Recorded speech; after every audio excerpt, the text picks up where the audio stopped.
Estamos de volta com o Band Entrevista e hoje meu convidado é o jurista Fred Didier. Estamos falando aqui sobre o projeto do novo Código de Processo Civil.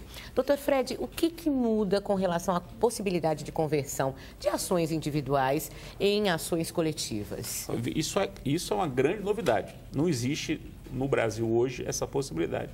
É uma situação, é uma técnica nova que foi criada para situações como a que eu vou relatar agora. Imagine que você tem um problema de barulho, um vizinho seu está causando um barulho ensurdecedor. O barulho lhe incomoda, mas incomoda também outras pessoas da vizinhança. Então, se você vai a juízo, você vai à justiça para pedir que o seu vizinho pare de fazer o barulho, perceba que se você ganhar e ele parar de fazer o barulho, para você e para todo mundo. Beneficia a comunidade, não há né? como só beneficiar você. Por mais que você diga, não, só pare para mim, não tem como só parar para você. Então, esse tipo de situação é a chamada situação ação pseudo-individual. Quer dizer, é uma ação que é individual, mas é uma ação falsamente individual, né? Porque se você ganha, beneficia a todos. Pense em barulho, pense em poluição, fumaça, poluição de um rio, e você seja vizinho desse lugar que esteja poluindo. Então, ações como essa, o Código permitirá que, a requerimento do Ministério Público, da Defensoria Pública, essa ação deixe de ser individual e se transforme numa ação coletiva.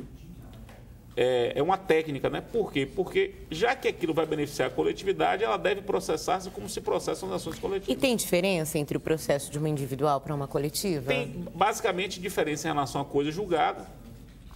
A coisa julgada coletiva, ela se submete a um regramento diferente do que a coisa julgada individual. O aspecto mais substancial dessa diferença é que, se a coisa julgada coletiva for pela improcedência, quer dizer, se o juiz não reconhecer o direito coletivo, então de improcedência, por falta de provas, isso não faz coisa julgada. Quer dizer, é possível voltar a juízo e pleitear de novo com base em novas provas. Numa ação individual, não seria assim. Se você vai à justiça num processo individual e perde, mesmo por falta de prova, você não pode voltar a juízo. Se for ação coletiva, você pode voltar a juízo.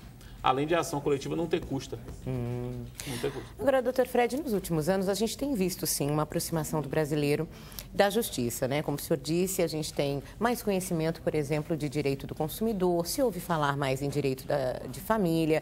A gente tem visto sessões, inclusive, do Supremo Tribunal. No passado a gente acompanhou várias, imagino que boa parte dos brasileiros também. A gente tem uma noção de como funciona a Corte Superior aqui do país. O que falta para o brasileiro conhecer um pouco mais dos próprios direitos e também dos deveres, né? Isso é uma grande pergunta, Silvana. Isso eu me pergunto todo dia. Se você olha para a sociedade americana, os americanos, eles têm uma característica de, por mais simplória que seja a pessoa, por mais simples que seja o sujeito, menos formação básica ele tem, de educação formal, ele sabe os direitos fundamentais dele. A Constituição americana é uma Constituição pequena e que garante liberdade, igualdade, não ser tratado, não ser achincalhado pelo Estado. O brasileiro, ele não tem essa cultura de escola quanto aos seus direitos fundamentais. Sabe-se muito de direitos do consumidor, né? Isso é bastante difundido, mas as pessoas não sabem seus direitos de contribuinte, as pessoas não sabem seus direitos de cidadão. Direito de cidadão, se um policial lhe abordar, você saber o que você pode exigir que o policial faça com você. Veja que nos filmes americanos, e aquilo é verdade, né? O policial, quando vai lhe prender, ele é obrigado a fazer aquela sequência, né? O senhor tem o direito de ficar calado. Ler os direitos, Ler os né? direitos. Aquilo ali foi uma conquista de um cidadão que foi até a Suprema Corte americana, dizendo o seguinte: olha, ao ser preso, eu tenho o direito de ser informado de quais são os meus direitos, para que eu possa me comportar de acordo com ele. Então, foi um cidadão americano que conseguiu fazer com que aquilo se aplicasse a todos os cidadãos. Esse tipo de cultura nós não temos no Brasil. A gente não difunde esse tipo de conhecimento na escola. Não há uma educação para a cidadania sob esse ponto de vista. As escolas até se preocupam com os deveres do cidadão, não jogar lixo na rua, não poluir, tratar as pessoas com igualdade. Isso há uma educação nesse sentido.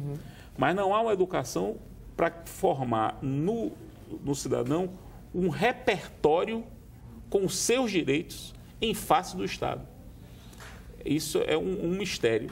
Eu poderia especular algumas razões, talvez a razão de nós sempre termos uma relação com o Estado muito curiosa, né?